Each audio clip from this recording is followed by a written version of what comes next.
இவாஞ்சலிஸ்ட் பால் பாலபாஸ்கரன் எழுதிய அனுதினமும் சிலுவையை சுமப்போம் என்ற புஸ்தகத்தை crosswayministries.ca மூலமும் ஃபேஸ்புக்கில் அனுதினமும் பார்க்கலாம்.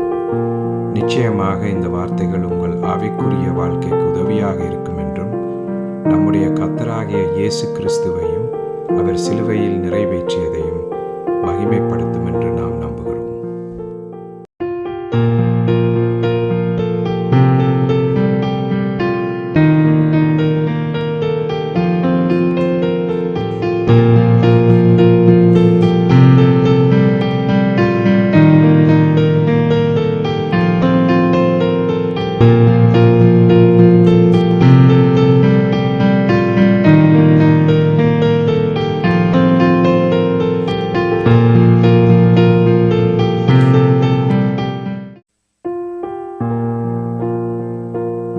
இவாஞ்சலிஸ்ட் பால் பாலபாஸ்கரன் கொடுக்கும் சிலுவையின் செய்தியை கேட்டுக்கொண்டிருக்கும் யாவரையும் இச்செய்தி மூலமாக சந்திப்பதில் பெரும் மகிழ்ச்சி அடைகிறோம்.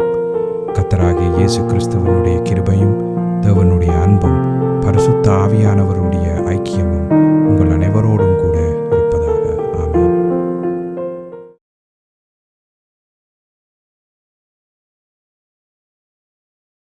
நான் இவாஞ்சலிஸ்ட் பால் பாலபாஸ்கரன். சிலுவையின் செய்தி என்ற இந்த நிகழ்ச்சியில் என் சகோதரர்கள், என் சகோதரிகள், என் நண்பர்கள் எல்லோரையும் மறுபடியும் சந்திப்பதில் நான் பெரும் மகிழ்ச்சி அடைகிறேன். இந்த அருமையான நேரத்தை கர்த்தராகிய இயேசு கிறிஸ்து எங்களுக்கு ஒதுக்கி தந்திருக்கிறார். இந்த நேரத்தில் கர்த்தருடைய வேத வார்த்தைகளை உங்களோடு பகிர்ந்து கொள்வது எனக்கு மிகுந்த சந்தோஷத்தை அளிக்கிறது என்பதை நீங்கள் அறிந்து கொள்ள வேண்டும். கர்த்தருடைய வார்த்தை என சொல்லப்படும் பொழுது அது எந்த காலத்திலும் சிலுவையில் அறையப்பட்ட இயேசு கிறிஸ்துவையே பிரகடனப்படுத்துகிறது என்ற உண்மையை நாம் அறிந்திருக்க வேண்டும்.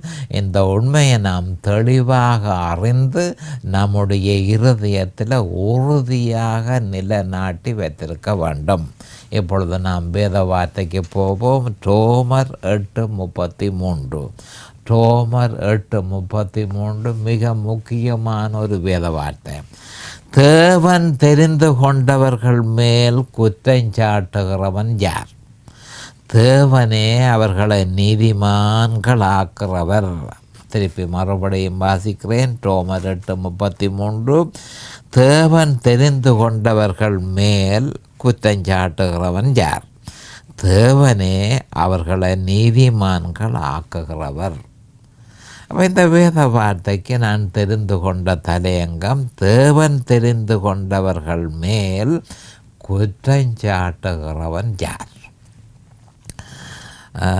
பல்வேறு சாத்தான் இதே வேலையில் இருக்கிறான். தேவன் தெரிந்து கொண்டவர்கள் மேல் இடவிடாமல் குற்றஞ்சாட்டுகிறதில் அவன் முக்கிய பங்கு வகிக்கிறான் என்பதை நாம் தெளிவாக அறிந்து கொள்ள வேண்டும். இதை பற்றி நாம் விவரமாக அறிந்து கொள்வதற்கு ஏதுவாக இப்பொழுது ஜெபத்திற்கு கடந்து செல்லுவோம். அருமையானங்கள் பிதாவே உமக்கு ஸ்தோத்திரம். பரலோகத்தின் தேவனே உமக்கு ஸ்தோத்திரம். உம்முடைய குமாரன் இயேசு கிறிஸ்துவ பலியாக சிலுவையிலே ஒப்பு கொடுத்து அவருடைய வெளியேறப்பெற்ற இரத்தத்தினால தேவரீர் நிலங்களை எல்லோரையும் மீட்டு கொண்டதற்காக உமக்கு நன்றிக்கும் ஸ்தோத்திரம்.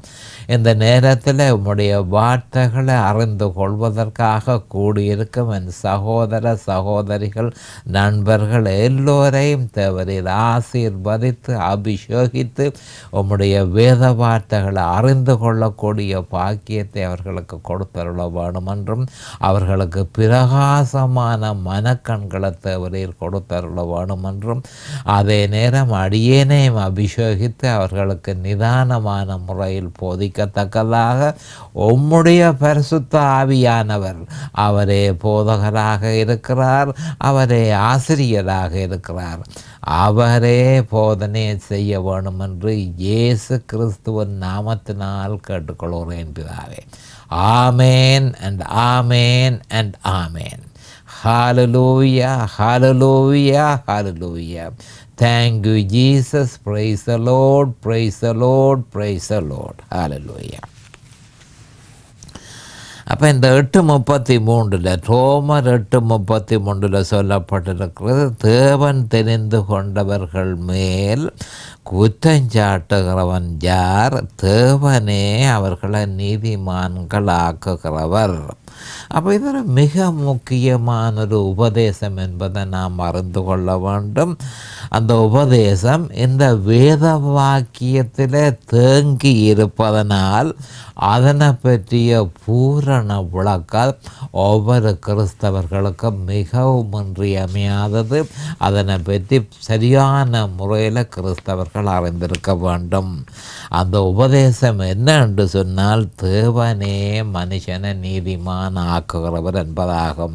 இது ஒரு சர்ச்சைக்குரிய, அதாவது ஒரு ஆர்கியூமெண்ட், பேர் இதற்கு எதிராக ஆர்கியூ பண்ணுறது வழக்கம். ஆனபடியால் இது சர்ச்சைக்குரிய ஒரு சொற்றொடர் என்று சொன்னால் மிகையாகாது. அப்போ இந்த சர்ச்சைக்குரிய சொற்றொடர் மனிதனுடைய தர்க்கவாதத்துக்கு உட்பட்டு இருக்கிறது. கவனமாக கேட்டுக்கொள்ளுங்கள். மனுஷன் இதுக்கு எதிராக எந்த நேரமும் கேள்விகளை கேட்டபடி, அதப்படி நாங்கள் எங்களால் நீதிமானாக்க முடியும், எங்களால் நாங்கள் எதையும் செய்ய முடியும், தேவன் எங்களை நீதிமானாக்குறதில்லை, நாங்கள் தான் எங்களை நீதிமான்களாக்க வேணும் என்று இந்த மாதிரியாக ஒரு சர்ச்சைக்கு ஏதுவான ஒரு சொற்றொடர். கவனமாக கேட்டுக்கொள்ளுங்கள். இந்த சர்ச்சைக்கு உரிய சொற்றொடர் மனிதனுடைய தர்க்கவாதத்துக்கு உட்பட்டிருக்கிறது என்பதை நாம் தெளிவாக அறிந்து கொள்ள வேண்டும். மனிதனுடைய தர்க்கவாதம் எதுவாயிருந்தால் என்ன? தேவனே மனுஷனை நீதிமானாக்குகிறவர் என்பதனை நாம் தெளிவாக அறிந்திருக்க வேண்டும். வேறொருவரும் நீதிமானாக்க முடியாது. தேவனே மனுஷனை நீதிமானாக்குகிறவர் என்பதை ஒவ்வொருவரும் தெளிவாக அறிந்து கொள்ள வேண்டும். பலமான விசுவாசிகளும் கூட இந்த உபதேசத்தின் தாற்பயத்தை சரியான முறையில் புரிந்து கொள்ளாமல் மிகுந்த தடுமாற்றத்தை தம்முடைய கிறிஸ்தவ வாழ்க்கையில் அனுபவிக்கிறார்கள். ஏன் அனுபவிக்கிறார்கள்? தேவனே மனுஷனை நீதிமான் ஆக்குகிறார் என்பதன் பொருளை அவர்கள் அறியாததன் நிமித்தம் பல்வேறு விதமான தடுமாற்றம் அவர்களுடைய கிறிஸ்தவ வாழ்க்கையில் ஏற்படுகிறது என்பதை நாம் தெளிவாக அறிந்து கொள்ள வேண்டும். தேவனால் உத்தமன் எனவும் சன்மார்க்கன் எனவும் என் தாசனெனவும் நற்சாட்சியிடப்பட்ட யோபு 1:8 நாங்கள் இது பற்றி விவரமாக பார்த்து கொள்ளலாம். அப்போ தேவன் அவனை உத்தமன் என்கிறார், அவனை சன்மார்க்கன் என்கிறார், என் தாசன் என்று சொல்லுகிறார். இப்படியாக நற்சாட்சியிடப்பட்ட யோபு அதிசயிக்கத்தக்க முறையில் அவன் இருதயத்துக்குள் ஒரு வினோதமான ஒரு கேள்வி எழும்பியது. இந்த கேள்வி யோபு 9:2 இதை பற்றி நாம் அறிந்து கொள்ளலாம். இந்த கேள்விக்கும் இங்கு குறிப்பிடப்பட்ட வேத வாக்கியத்துக்கும் இடையில் பாரிய தொடர்பு இருப்பதனால் அதனை பற்றி சற்று விமர்சிக்கிறது எனக்கு மிகவும் பொருத்தமாக இருக்கிறது. அப்போ யோபுவனுடைய இருதயத்தில் எழும்பின அந்த கேள்வி என்ன? அந்த கேள்வி என்ன என்று சொன்னால், யோபு 9:2 இந்த கேள்வியை யோபு எழுப்பியிருக்கிறான். அது அவனுடைய இருதயத்தில் சடுதியாக வந்திருக்கு. அந்த கேள்வி என்ன என்று சொன்னால், தேவனுக்கு முன்பாக மனுஷன் நீதிமானாயிருப்பது எப்படி? தேவனுக்கு முன்பாக மனுஷன் நீதிமானாக இருப்பது எப்படி? இதுதான் அவனுடைய இருதயத்தில் எழும்பின அந்த கேள்வி. யோபு தேவனை கேள்வி கேட்க ஆரம்பித்திருக்கிறான். அவருடைய வார்த்தையை கேள்வி கேட்பது சாத்தானே என்பதை முதற்கண் நாம் தெளிவாக அறிந்திருக்க வேண்டும். சாத்தான் தான் எந்த காலத்திலும் தேவனுடைய வார்த்தையை கேள்வி கேட்பது அவனே தான். முதல் நாம் அதை அறிந்திருக்க வேண்டும். அநேகமான கிறிஸ்தவர்களுக்கு அது தெரியாது. சாத்தான் தான் தேவனுடைய வார்த்தைக்கு எதிராக கேள்விகளை கேட்டு அதை குழப்பி அடித்து மனுஷன் அதனை புரிந்து கொள்ள விடாமல் மனுஷனுக்கு தாங்க முடியாத வேதனையை கொடுக்கறது சாத்தான். அப்போ அவன் தான் இந்த கேள்விகளை கேட்கிறது. கவனமாக பார்த்து கொள்ளுங்கள். ஆதாம் ஏவாளுக்கு தேவன் கொடுத்த சாத்தான் என்ன செய்தான்ன்றதை நான் விவரமாக உங்களுக்கு சொல்ல போகிறேன். ஆதாமுக்கும் ஏவாளுக்கும் தேவன் கொடுத்த கட்டளையே ஆதியாகமம் 2:17. சாத்தான் கேள்வி கேட்டு ஆதியாகமம் 3:1 அதை நிராகரித்து ஆதியாகமம் 3:4 அதற்கு பதிலாக கவர்ச்சிகரமான தன்னுடைய வாக்கு தத்தத்தை அவர்களுக்கு கொடுத்து ஆதியாகமம் 3:5 ஏவாளை வஞ்சித்து ஆதியாகமம் 3:6 அவள் மூலமாக ஆதாம வஞ்சித்து ஆதியாகமம் 3:6 முழு மனுஷ குலத்தையும் சாத்தான் தன் வசப்படுத்தி கொண்டான். அப்போ இது ஆரம்பத்திலே ஆதாமவாளோட இது ஆரம்பமானது. இது இன்னும் தொடர்கிறது. ஆதாமவாள் சாத்தான் தேவனுடைய வார்த்தையை கேள்வி கேட்கும் பொழுது அவர்கள் அறிந்திருக்க வேணும் தேவனுடைய வார்த்தையை கேள்வி கேட்பது யார் என்று சொல்லி அந்த நேரம் சாத்தானை அவர்கள் என்ன செய்திருக்க வேணும்? கண்டித்திருக்க வேணும். அவர்கள் அதை கண்டிக்காததன் நிமித்தம் என்ன நடந்தது? அவர்கள் வஞ்சிக்கப்பட்டு, அது மட்டுமல்ல, அவர்கள் வஞ்சிக்கப்பட்டது மட்டுமல்ல, முழு மனுஷ குலத்தையும் தாங்க முடியாத வேதனைக்குள் உட்படுத்தி இருக்கிறார்கள் என்ற உண்மையை நாம் தெளிவாக அறிந்திருக்க வேணும். அப்போ இந்த பிரச்சனை ஆரம்பமானது எப்படி? சாத்தான் தேவனுடைய வார்த்தையை கேள்வி கேட்டான். இதே மாதிரி தான் யோபுவினுடைய இருதயத்திலேயும் சாத்தான் கேள்வி கேட்கிறான். அப்போ மனுஷன் எப்படி தேவனுக்கு முன்பாக நீதிமானாக இருப்பது என்று சொல்லி ஒரு கேள்வியை கேட்கிறான். அப்போ அது கேட்கிறது என்ற நோக்கம் என்ன? வஞ்சிக்கிறதற்கே தேவனுடைய வார்த்தையை அவன் கேள்வி கேட்கிறான் என்பதை நாம் தெளிவாக அறிந்து கொள்ள வேண்டும். இன்றும் மனுஷர்கள் விசுவாசிகளாக இருந்தாலும் அந்த பாவத்தின் கொடுமைக்கு இலக்காகி இந்த கூடாரத்தில் பாரம் சுமந்து தவிக்கிறார்கள். ஆதாமேவாளின் தவறை இன்றும் ரட்சிக்கப்பட்ட கிறிஸ்தவர்கள் கூட பாரம் சுமந்து தவிக்கிறார்கள் என்று சொல்லி 2 கொரிந்தியர் 5:4 சொல்லப்பட்டிருக்கிறது.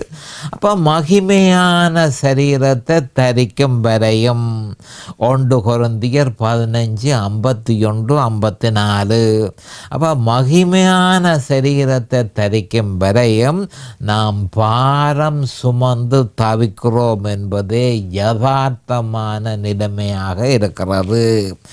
இப்படி இருக்க யோபு 9:12 இதோ அவர் பறித்து கொண்டு போகிறார், அவரை மறைப்பவன் யார்? நீர் என்ன செய்கிறீர் என்று அவரை கேட்பவன் யார் என தன்னுடைய அங்கலாய்ப்பை யோபு வெளிப்படுத்தி இருக்கிறான். யோபு 9:12. அப்போ தேவன் செய்பவற்றை கேள்வி கேட்பதற்கு கவனமாக நீங்கள் அறிந்து கொள்ள வேண்டும். கிறிஸ்தவ வாழ்க்கையில் இந்த பிரச்சனையை ஒவ்வொரு கிறிஸ்தவனும் சந்திக்க வேண்டியதாக இருக்கிறது. அடிக்கடி கிறிஸ்தவன் அதாவது தேவனுடைய வார்த்தையில் பலமாக அவன் இருக்கும் பொழுது சாத்தான் அவனுடைய இருதயத்திலே ஒரு கேள்வியை எழுப்பி பெரிய ஒரு கேள்வியை கேட்டு அதுக்கு பல்வேறு விதமான தர்க்கவாதங்களை கொடுத்து அவனுடைய விசுவாசத்தை விட்டு விலகி போகிறதுக்கு சாத்தான் இந்த முயற்சியை எடுக்கிறான். அவனோடு கூட இருக்கிற அசுத்த ஆவிகளும் விழுந்து போன தேவ தூதர்களும் இதனை நடைமுறைப்படுத்துகிறார்கள் என்ற உண்மையை நாம் தெளிவாக அறிந்திருக்க வேண்டும். அப்போ தேவன் செய்பவற்றை கேள்வி கேட்பதற்கு உள்ளத்தில் எழும்பும் உந்துதல் உண்மையில் விசுவாசிக்கு ஏற்படும் மிகப்பெரிய சோதனையாகும். ஆதாமேவாளுக்கு இந்த சோதனை ஏற்பட்டது, யோபுவுக்கு இந்த சோதனை ஏற்பட்டது. தேவனோ தான் செய்பவைகள் எல்லாவற்றிற்கும் விளக்கம் கொடுப்பது மிகவும் அரிதாக இருக்கிறது.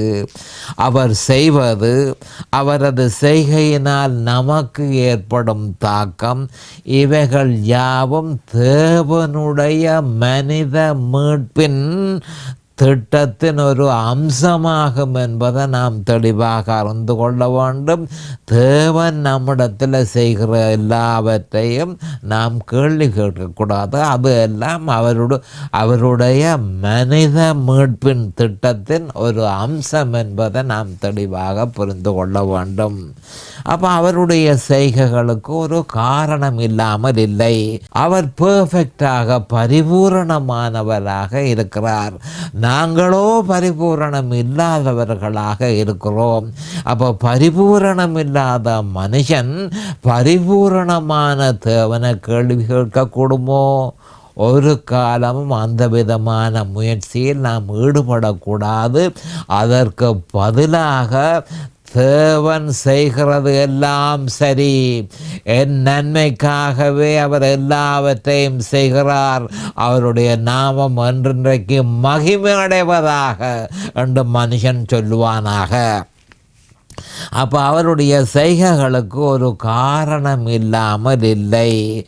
அப்போ விசுவாசிகளாகிய நாம் அவரில் நம்பிக்கை வைக்க வேண்டும். அப்போ நாம் செய்ய வேண்டியது என்ன?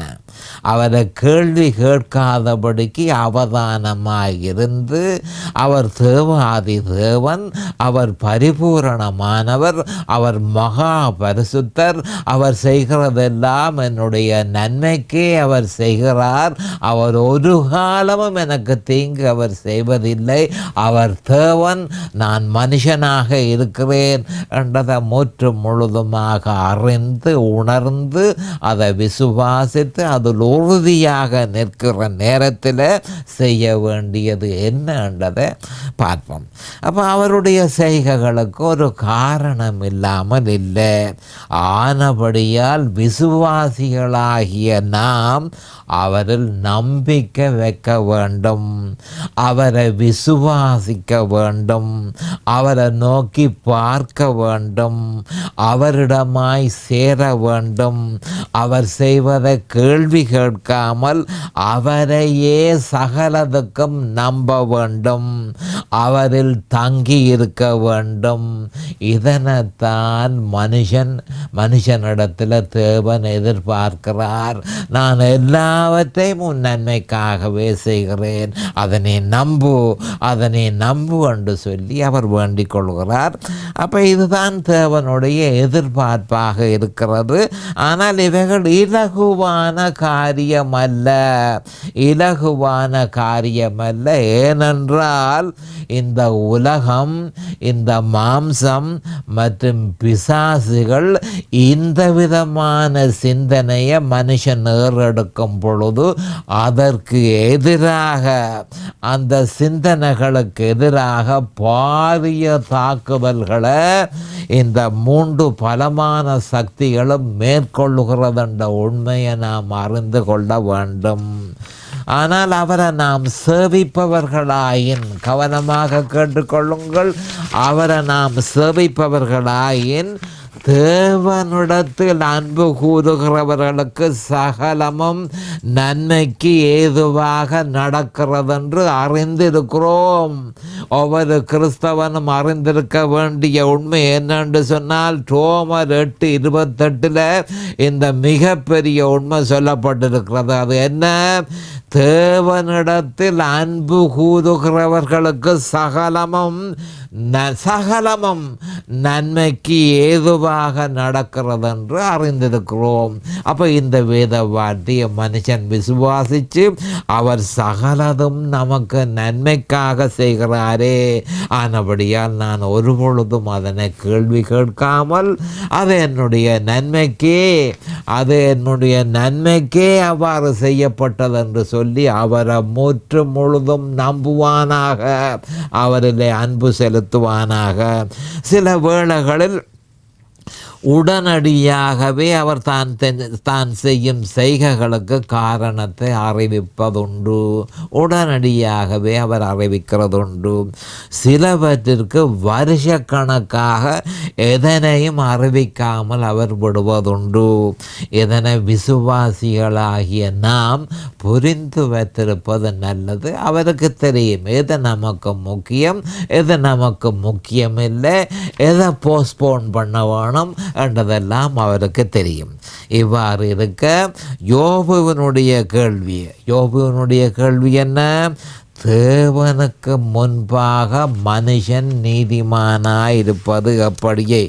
இந்த கேள்வியை பரிசீலனை செய்யும் போது யோபுவினுடைய கேள்விக்கு தெளிவான பதில் கிடைப்பது அந்த நேரத்தில் சாத்தியமில்லை என தெரிகிறது. ஏனெனில் நாம் வேதாகமத்தை பெற்றிருப்பது போல அந்த மாதிரியான ஒரு வசதி யோபுவிடம் அந்த நேரத்தில் இருக்கவில்லை. ஆனபடியால் யோபு கேட்ட கேள்விக்கு பெற்ற பதில் மட்டுப்படுத்தப்பட்டதும் வரையறுக்கப்பட்டதுமாக இருக்கிறது. அப்போ யோபு பெற்றுக்கொண்ட அந்த அறிவு, அப்போ எங்கே இருந்து அந்த அறிவை பெற்றுக்கொண்டான், எப்படி அவன் நீதிமான் ஆனான் என்று சொன்னால், யோபு பெற்றுக்கொண்ட அந்த அறிவு யோபுவினுடைய பேரனாகிய யாக்கோபினிடத்திலும் ஈசாக்கினிடத்திலும் ஆபிரகாமிடத்திலும் பெற்றுக்கொண்ட அனுபவங்களே ஆகும். அப்போ ஆபிரகாம் எவ்வாறு விசுவாசித்தான், எவ்வாறு நீதிமானானான் என பல முறை யோபுவுக்கு உபதேசிக்கப்பட்டிருக்கலாம்.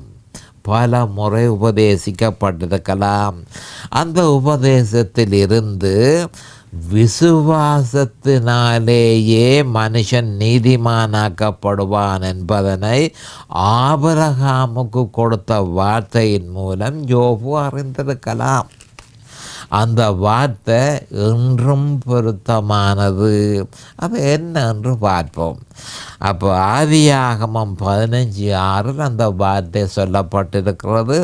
அவன் கர்த்தரை விசுவாசித்தான், அதை அவர் அவனுக்கு நீதியாக எண்ணினார். அப்போ அன்றைக்கு ஆபிரகாமுக்கு நீதியாக எண்ணப்பட்டது தான் இன்றைக்கும் மனுஷனுக்கு இன்றைக்கும் எந்த மனுஷனுக்கும் நீதியாக எண்ணப்படுகிறது. அவன் விசுவாசித்தான். அப்போ விசுவாசத்தினால தான் மனுஷன் நீதிமானாக்கப்படுகிறான் என்பதை ஆபிரகாமுக்கு அன்றைக்கு கொடுத்த வார்த்தை தெளிவாக சொல்கிறது. இதை யோபு அறிந்திருக்கலாம். அவன் கர்த்தரை விசுவாசித்தான், அதை அவர் அவனுக்கு நீதியாக எண்ணினார் என்று சொல்லப்பட்டிருக்கிறது. சரி, அவன் கர்த்தரை விசுவாசித்தான் என்று சொன்னால் எப்படி அவன் விசுவாசித்தான், என்னத்தை விசுவாசித்தான் என்றதுதான் முக்கியமான ஒரு கேள்வியாக இருக்கிறது. ஏனென்று சொன்னால் ஒவ்வொருவர் தனக்கு ஏற்ற மாதிரி விசுவாசிக்கலாம்.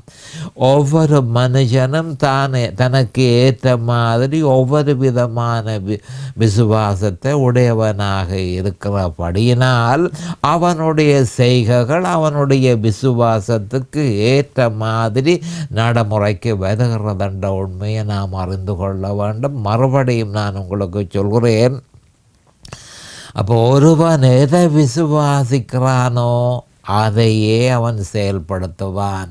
ஒருவன் எதனை விசுவாசிக்கிறானோ அவனுடைய கிரியைகள் எல்லாம் அவன் விசுவாசிக்கிறதை பொறுத்தே இருக்கிறது என்பதை நாம் அறிந்து கொள்ள வேண்டும். அப்போ ஆபிரகாம் என்னத்தை விசுவாசித்தான் என்று சொன்னால், அதாவது ஆதியாகமம் 3:15 சொல்லப்பட்ட வேத வார்த்தையை அவன் விசுவாசித்தான். இதை பற்றி 12:3 ஆதியாகமம் 12:3 தெளிவாக சொல்லப்பட்டிருக்கிறது. ஆதியாகமம் 12:3. அப்போ இந்த 12:3 சொல்லப்பட்டிருக்கிறத நாம் ஒருக்கா பார்ப்போம். ஆதியாகமம் 12ஆம் அதிகாரம் 1ஆம் வசனத்திலிருந்து 3ஆம் வசனம் வரை. கர்த்தர் ஆபிரகாமை நோக்கி, நீ உன் தேசத்தையும் உன் இனத்தையும் உன் தகப்பனுடைய வீட்டையும் விட்டு புறப்பட்டு நான் உனக்கு காண்பிக்கும் தேசத்துக்கு போ. நான் உன்னை பெரிய ஜாதியாக்கி உன்னை ஆசீர்வதித்து உன் பேரை பெருமைப்படுத்துவேன். நீ ஆசீர்வாதமாய் இருப்பாய். உன்னை ஆசீர்வதிக்கிறவர்களை ஆசீர்வதிப்பேன், உன்னை சபிக்கிறவனை சபிப்பேன். பூமியில் உள்ள வம்சங்கள் எல்லாம் உனக்குள் ஆசீர்வதிக்கப்படும். இதுதான் அந்த மிக முக்கியமான வார்த்தை. பூமியில் உள்ள வம்சங்களெல்லாம் உனக்குள் ஆசீர்வதிக்கப்படும் என்று சொல்லப்பட்டு கிடக்கு. அப்போ இந்த 3 வேத வாக்கியங்களிலேயும் மிக முக்கியமானது என்ன என்று சொன்னால், ஆதியாகமம் 3:15க்கும் இதுக்கும் இடையில் பாரிய தொடர்பு இருக்குது. இது எப்படி நடக்க போகுது? பூமியில் உள்ள வம்சங்கள் எல்லாம் உனக்குள் ஆசீர்வதிக்கப்படும் என்று சொன்னால் அதனுடைய அர்த்தம் என்ன? அதாவது ஆதியாகமம் 3:15 கர்த்தர் சொல்லியிருக்கிறார், நான் மனுஷனாக வருவேன், ஸ்திரியின் வித்தாக வருவேன், ஸ்திரியின் வித்தாக வந்து தேவையான ஸ்திரியின் வித்தாக வந்து இந்த மனுஷனுடைய பாவத்தில் இருந்து நான் விடுதலை தருவேன் என்று சொல்லி ஏற்கனவே அவர் தெளிவாக சொல்லியிருக்கிறார். கவனமாக கேட்டுக்கொள்ளுங்கள். ஆதியாகமம் 3:15 சொல்லப்பட்டிருக்கு. என்ன சொல்லப்பட்டிருக்குது? நான் ஸ்திரியின் வித்தாக வருவேன், விழுந்து போன மனிதனை மீட்டுக்கொள்கிறதுக்காக ஸ்திரியின் வித்தாக வந்து நான் என்னை பலியாக கொடுத்து இந்த மனுஷனை பாவத்தில் இருந்து விடுதலை கொடுப்பேன் என்ற விவரத்தை சுருக்கமாக 12 ஆதியாகமம் 12:3 பூமியில் உள்ள வம்சங்கள் எல்லாம் உனக்குள் ஆசீர்வதிக்கப்படும் என்று சொல்லி தெளிவாக கர்த்தர் ஆபிரகாமுக்கு சொல்லியிருந்தார். அப்போ ஆபிரகாம் அதனை விசுவாசித்தான். அவன் அதனை விசுவாசித்து ஆபிரகாம் தேவனுடைய வார்த்தையை முற்று முழுதுமாக விசுவாசித்தான், முற்று முழுதுமாக நம்பினான். அப்போ ஆபிரகாம் முற்று முழுதுமாக நம்பி அதனை தன்னுடைய இருதயத்தில் நாட்டி வைத்திருக்கும் பொழுது தேவன் அதனை நீதியாக எண்ணினார். அப்போ இதைத்தான் 15:6 சொல்லப்பட்டு கிடக்கு. ஆதியாகமம் 15:6 அவன் கர்த்தரை விசுவாசித்தான், அதை அவர் அவனுக்கு நீதியாக எண்ணினார் என்று சொல்லப்பட்டிருக்கிறது. பழைய ஏற்பாட்டில் இஸ்ரவேலியர்கள் விசுவாசித்த மாதிரியே எல்லாரும் அல்ல, யோபுவும் விசுவாசித்து நீதிமானாக வந்திருப்பான் என அறியக்கூடியதாக இருக்கிறது. அப்போ பழைய ஏற்பாட்டில் இஸ்ரவேலியர்கள் என்ன மாதிரி விசுவாசித்தார்கள்? அவர்கள் வரப்போகிற ஸ்திரியின் வித்தை விசுவாசித்தார்கள். ஸ்திரியின் வித்தை பிரதிபலிக்கிற பலியை அவர்கள் விசுவாசித்தார்கள். அவர் தன்னை பலியாக ஒப்பு கொடுப்பார் என்பதை விசுவாசித்தார்கள். தங்களுடைய பாவத்தில் இருந்து விடுதலை தருவார் என்று விசுவாசித்தார்கள். அப்போ அதே மாதிரி தான் இந்த யோபுவும் விசுவாசித்திருப்பான் என்ற ஒரு உண்மையை நாம் தெளிவாக அறிந்திருக்க வேண்டும். அந்த மாதிரியாக விசுவாசித்துத்தான் யோபுவும் நீதிமான் ஆனான் என்ற உண்மையை நாம் தெளிவாக அறிந்திருக்க வேண்டும். அப்போ ஆபிரகாம் அவன் கர்த்தரை விசுவாசித்தான், அதை அவர் அவனுக்கு நீதியாக எண்ணினார் என்று சொல்லப்பட்டிருக்கிறார். அதே மாதிரியே பழைய ஏற்பாட்டிலையும் அப்படி புதிய ஏற்பாட்டிலையும் பழைய ஏற்பாட்டில் வரப்போகிற இயேசு கிறிஸ்துவை அவர்கள் இஸ்ரவேலியர்கள் விசுவாசித்து அவர்கள் ரட்சிக்கப்பட்டார்கள். புதிய ஏற்பாட்டில் வந்த இயேசு கிறிஸ்துவை விசுவாசிக்கிறோம். இப்பொழுது நேரம் சமீபமாகிவிட்டது. அடுத்த செய்தியில் இன்னும் விவரமாக பார்ப்போம். அதுவரைக்கும் கர்த்தராகிய இயேசு கிறிஸ்துவின் நாமத்தினால நான் உங்களை ஆசீர்வதிக்கிறேன். அவருடைய கிருபையும் அவருடைய இரக்கமும் உங்களுக்கு தாராளமாக கிடைப்பதாக இயேசுவின் நாமத்தில் பரிசுத்த பிதாவே. ஆமேன் அண்ட் ஆமேன் அண்ட் ஆமேன். இந்த சிலுவையின் செய்தியை கேட்பவர்கள் அதன் ஆவிக்குரிய பலனை பூரணமாக அடைய வேண்டும் என்பதே நம்முடைய பிரார்த்தனையாகும். தொலைபேசி மூலம் தொடர்பு கொள்ள விரும்புவோர் 647-465-1224 மூலமும், இமெயில் மூலம் தொடர்பு கொள்ள விரும்புவோர் paulbalabhaskaran@gmail.com மூலமும் தொடர்பு கொள்ளலாம்.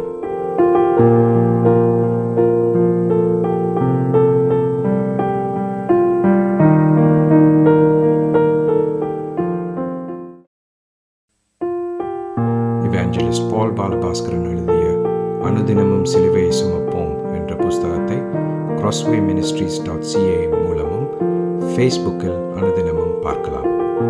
நிச்சயமாக இந்த வார்த்தைகள் உங்கள் ஆவிக்குரிய வாழ்க்கைக்கு உதவியாக இருக்கும் என்றும் நம்முடைய கர்த்தராகிய இயேசு கிறிஸ்துவையும் அவர் சிலுவையில் நிறைவேற்றியதையும் மகிமைப்படுத்தும் என்று